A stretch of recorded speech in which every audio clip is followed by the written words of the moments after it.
Presiden Cina Xi Jinping berbicara melalui telepon dengan Presiden Ukraina Volodymyr Zelensky pada Rabu 26 Maret.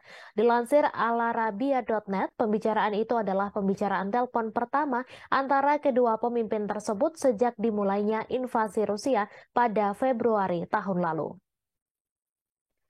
Juru bicara Zelensky, Sergei Nikiforov, mengatakan bahwa keduanya melakukan percakapan telepon selama hampir 1 jam. Media negara Cina melaporkan bahwa selama panggilan telepon itu, Xi Jinping memberitahu Zelensky bahwa pembicaraan dan negosiasi adalah satu-satunya jalan keluar dari perang. Terkait krisis Ukraina, Cina juga berada di sisi perdamaian dan mendukung pembicaraan damai.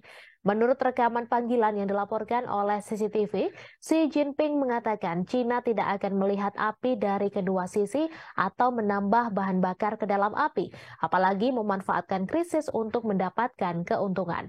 Cina juga menyebut semua pihak harus menahan diri jika berbicara soal masalah nuklir. Ia juga ingin semua pihak sama-sama fokus untuk mengendalikan krisis. Beijing mengatakan negaranya netral dalam konflik dan Xi Jinping pun tidak pernah mengutuk invasi Rusia.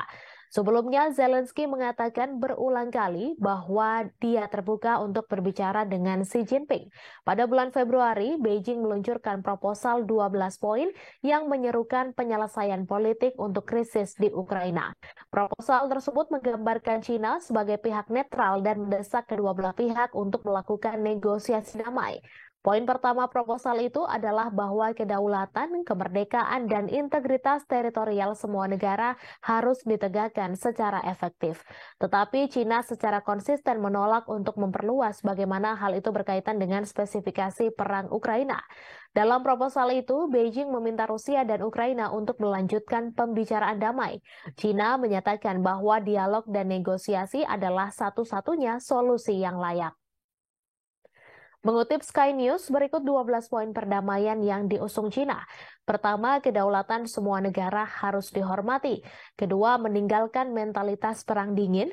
3, menghentikan permusuhan. 4, melanjutkan pembicaraan damai. 5, menyelesaikan krisis kemanusiaan. 6, melindungi warga sipil dan tawanan perang.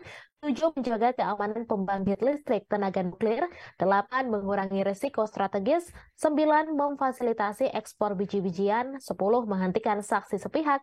11, menjaga industri dan rantai pasokan tetap stabil. Dan ke-12, mempromosikan rekonstruksi pasca konflik. Namun makalah itu ditanggapi dengan skeptis dari sekutu Ukraina. Kepala NATO Jens Stoltenberg mengatakan Beijing tidak memiliki banyak kredibilitas karena mereka tidak mengutuk invasi ilegal ke Ukraina. Banyak pihak saat itu juga menyinggung fakta bahwa Xi Jinping telah bertemu dengan Vladimir Putin. Tetapi Xi Jinping bahkan tidak menelpon Zelensky untuk membuktikan bahwa China bukanlah negara yang memihak seperti yang diklaimnya banyak negara.